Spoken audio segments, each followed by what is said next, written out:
नमस्कार मित्रों, कल हमने आपको माघ महात्म 23वां अध्याय सुनाया।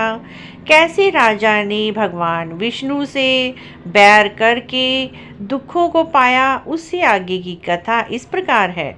उसके बाद लोमश जी कहने लगे, वह राजा पहले तो तामिश नामक नरक में गया, फिर अंध तामिश नामक नरक में गया और वहां पर दुखों को प्राप्त हुआ।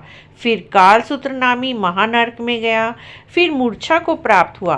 मूर्छा से चेतना आने पर तापन और संतापन नाम के नरक में गया। अनेक दुखों को भोगता हुआ वह एक के बाद एक नरक में जाता रहा और फिर भगवान विष्णु के साथ द्वेष करने के कारण 21 युग तक भयंकर नरकों में यातनाएं भोगता रहा। नरक से निकलकर हिमालय पर्वत पर बड़ा भारी पिशाच हुआ। उस वन में वह भूखा प्यासा फिरता। उसको मेरु पर्वत पर कहीं भी खाने को ना तो भोजन मिलता, ना ही पीने को पानी मिलता। एक दिन भूख प्यास से बेचैन वह ऐसे जोर जोर से हाय मैं मरा ऐसे शब्द पुकारने लगा। कहने लगा, भूख से दुखी मेरा इस जीवन का कब अंत होगा। इस पाप रूपी समुद्र में डूबते हुए मुझको कौन सहारा देगा। लोमश जी कहने लगे, इस प्रकार वेद पाठ करते हुए देवदूती ने उसके दुख भरे वचनों को सुना और वहां पर एक पिशाच को देखा, जिसकी लाल डरावनी आंखें, दुर्बल शरीर, काले काले खड़े बाल, विकराल चेहरा, काला शरीर, लंबी सी जीभ, बाहर निकली हुई लंबे होठ, लंबी जांघें, लंबे लंबे पैर, सूखा चेहरा, आंखों में पड़े गड्ढे वाले पिशाच को देखकर देवदूती ने उससे पूछा, तुम कौन हो? ऐसी करुणा में क्यों रोते हो? तुम्हारी यह दशा कैसे हुई? तुम्हारा मैं क्या उपकार करूं? मेरे आश्रम पे आ जाने से कोई प्राणी दुखी नहीं रहता। वैष्णव लोग आनंद करते हैं। सो हे भद्र, तुम अपने इस दुख का कारण जल्दी कहो, क्योंकि विद्वान मनोरथ पाने के लिए विलंब नहीं करते।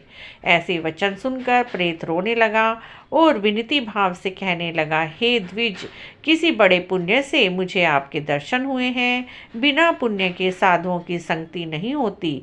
फिर उसने पहले जन्म का वृतांत कहा कि भगवान विष्णु से वैर करने के कारण मेरी यह दशा हुई है। अंत समय में मनुष्य के मुख से निकला हुआ भगवान विष्णु का नाम विष्णु पद को प्राप्त करता है। उसी से मैंने द्वेष किया। यह सब मेरे कर्मों का दोष है, जिसकी ब्राह्मण तप द्वारा प्रार्थना करते हैं। ब्रह्मा आदि देवता, सनक आदि ऋषि जिसको मुक्ति के लिए पूजते हैं। आदि मध्य अंत में विश्व का विधाता और सनातन है, जिसका आदि मध्य अंत नहीं। उस भगवान के साथ मैंने द्वेष किया, वैर किया। जो कुछ पुण्य किए हुए थे मैंने पहले जन्म में, वह सब विष्णु से द्वेष करने के कारण अग्नि में भस्म हो गई। यदि किसी प्रकार से मेरा इस पाप का नाश हो जाए तो मैं भगवान विष्णु के सिवा किसी और देवता का पूजा नहीं करूंगा। विष्णु भगवान से द्वेष करके मैंने बहुत दिनों तक नरक की यातनाएं भोगी। पिशाच योनि में पड़ा हूँ। इस समय मैं किसी अच्छे कर्म के योग से आपके आश्रम में आया हूँ। यहाँ पर आपके सूर्य रूपी दर्शन से मेरे दुख समान अंधकार दूर हो गए हैं। अब आप कोई ऐसा उपाय बताइए जिससे पिशाच योनि से मैं छुटकारा पा सकूं। देवदूती कहने लगा, यह माया देवता, मनुष्य, असुर सबकी समृद्धि को मोहित कर देती है, जिससे धर्म का नाश करने वाले द्वेष उत्पन्न होते हैं। जगत को उत्पन्न करने वाले, उनकी रक्षा और नाश करने वाले सभी प्राणियों की आत्मा है, उनसे लोग द्वेष करते हैं। जिनके अर्पण करने से सभी कर्म सफल होते हैं, उनकी भक्ति से मुख मोड़ने वाले मूर्ख कौन सी गति को प्राप्त नहीं होते। चारों वर्णों का विदुक्त हरि का भजन करना ही उत्तम है, अन्यथा कुमार्ग में चलने वाले मनुष्य नरकगामी होते हैं। विष्णु भगवान से विमुख होकर नरक में जाते हैं लोग। जैसे द्रविड़ देश का राजा नरक में गया, इसी कारण इनकी निंदा नहीं करनी चाहिए। वेद में ना कही गई क्रिया को भी नहीं करना चाहिए। लोमश जी कहने लगे, ऐसा कहने पर मुनि ने पिशाच को सुमार्ग बतलाया कि माघ मास में तुम प्रयाग में जाकर स्नान करो।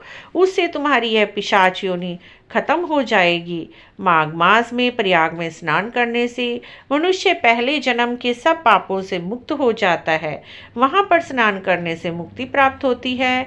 इससे बढ़कर कोई प्रायश्चित नहीं। संसार में यह मोक्ष और स्वर्ग का खुला हुआ द्वार है। गंगा और यमुना का संगम त्रिवेणी संसार में सबसे उत्तम तीर्थ है। पाप रूपी बंधन को काटने के लिए यह कुल्हाड़ी है। कहाँ तो विष्णु सूर्य तेज गंगा यमुना का संगम, और कहाँ यह तुझ पाप रूपी तृण की आहुति। जैसे घने अंधकार को दूर करने वाला शरद का चंद्रमा चमकता है, उसी तरह संगम में स्नान करने से मनुष्य पवित्र हो जाता है। मैं तुमसे गंगा यमुना के संगम का वर्णन नहीं कर सकता, जिसके जल की एक बूंद के स्पर्श से केरल देश का ब्राह्मण मुक्त हो गया। ऋषि के ऐसे वचन सुनकर प्रेत के मन में शांति उत्पन्न हो गई, मानो सब दुखों से छूट गया हो। प्रसन्नता से उसने विनय पूर्वक ऋषि से कहा। ऋषि से क्या पूछा, इसका वर्णन हम आपसे अगले अध्याय में करेंगे मित्रों। तो माघ मास महात्म 24वां अध्याय संपूर्ण हुआ। कल माघ महात्म 25वां अध्याय आपके लिए लेकर आएंगे। अगर आपको यह अध्याय अच्छे लग रहे हैं तो प्लीज़ हमारे चैनल को जरूर सब्सक्राइब करें, लाइक भी करें। जय श्री राम दोस्तों।